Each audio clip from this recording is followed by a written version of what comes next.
নমস্কাৰ প্ৰিয় দৰ্শকসকল, চাবলৈ আৰম্ভ কৰিছে আসাম লাইভ 7 আৰু ষ্টুডিঅ'ত মই বিকাশ। সম্প্ৰতি পাকিস্তান আৰ্মিৰ মাজত বহুধা বিভক্ত হৈ পৰিছে। পাকিস্তান আৰ্মি সম্প্ৰতি বহুধা বিভক্ত হৈ পৰিছে। একাংশই যুদ্ধ বিচাৰে, একাংশই নিবিচাৰে। আজি পাকিস্তান আৰ্মিৰ শীৰ্ষ নেতৃত্ব আজি বিভ্ৰান্তিত পৰিছে, দিখায়া হৈ পৰিছে। প্ৰিয় দৰ্শকসকল, পুনৰ কৈছো, পাকিস্তান আৰ্মি এতিয়া দিশহাৰা।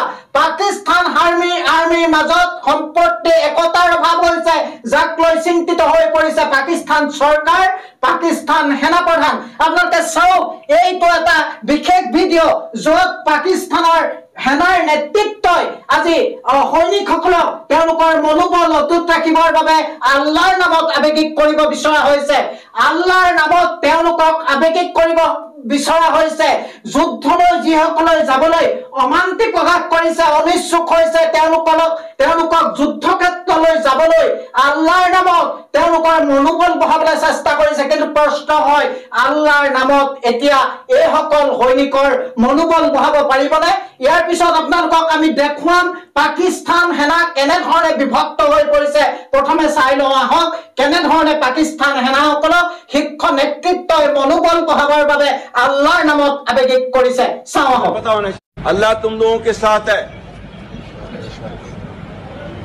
ठीक है, क्योंकि तुम लोग अल्लाह की जंग लड़ रहे हो, उसके साथ नहीं है।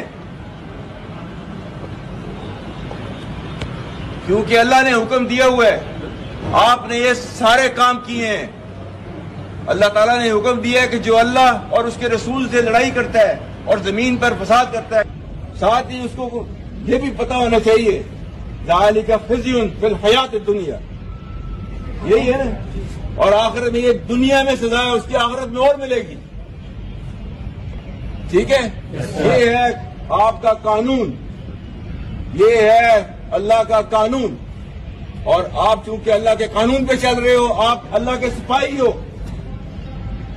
कोई दुनिया की ताकत आपको हरा नहीं सकती, याद रखना मेरी बात।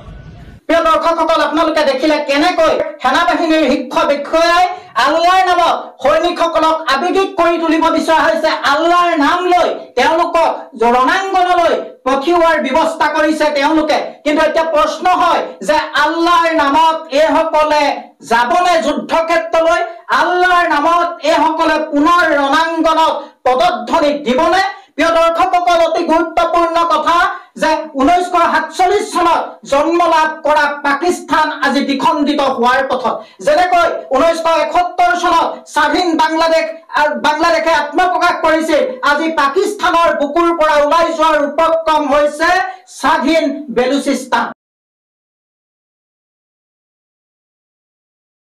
আপুনি আপোনাৰ সন্তানক কোনখন শিক্ষানুষ্ঠানত নাম ভৰ্তি কৰিব সেই বিষয়ে হয়তো পৰিকল্পনা কৰি আছে। এখন উন্নত পৰ্যায়ৰ শিক্ষানুষ্ঠানত নাম ভৰ্তি কৰিবৰ বাবে আপুনি শিৱসাগৰ জিলাৰ বৃহত্তৰ আমগুৰি অঞ্চলৰ উচ্চ শিক্ষাৰ অনুষ্ঠান আমগুৰি মহাবিদ্যালয়খনক নিৰ্বাচন কৰিব পাৰে। এই মহাবিদ্যালয়খনে উচ্চতৰ মাধ্যমিক চূড়ান্ত পৰীক্ষাত অসমৰ ভিতৰত সপ্তম আৰু দ্বিতীয় স্থান দখল কৰি দুবাৰকৈ অঞ্চলটোলৈ গৌৰৱ কঢ়িয়াই আনিবলৈ সক্ষম হোৱাৰ লগতে স্নাতক আৰু স্নাতকোত্তৰ পৰীক্ষাতো প্ৰথম শ্ৰেণীৰ প্ৰথম স্থান আৰু সোণৰ পদক লাভ কৰিবলৈ সক্ষম হৈছে। আমগুৰি মহান মনীষীসকলৰ অক্লান্ত শ্ৰম আৰু ত্যাগৰ বিনিময়ত 1967 চনতে প্ৰতিষ্ঠা লাভ কৰা মহাবিদ্যালয়খনে সোণালী জয়ন্তী বৰ্ষ অতিক্ৰম কৰি সাফল্যৰ বতৰা লৈ ভৱিষ্যতৰ দিশে আগবাঢ়িছে। পঢ়া শুনাৰ ক্ষেত্ৰত কিছু পৰিমাণে দুৰ্বল ছাত্ৰ ছাত্ৰীৰ বাবে বিশেষ শ্ৰেণীৰ ব্যৱস্থা তথা বৃত্তিমুখী পাঠ্যক্ৰমৰ অন্তৰ্ভুক্তি, ল'ৰা আৰু ছোৱালীক পৃথক পৃথক NCCৰ সুবিধা মহাবিদ্যালয়খনৰ ইতিবাচক দিশ। ৰাষ্ট্ৰীয় মূল্যায়নৰ প্ৰত্যয়ন পৰিষদ নাকৰ দ্বাৰা A গ্ৰেড লাভ কৰা আমগুৰি মহাবিদ্যালয়ত আপোনাৰ সন্তানটিক নামভৰ্তি কৰাই আপুনিও সফলতাৰ অংশীদাৰ হোৱাৰ সুযোগ লাভ কৰিব পাৰে।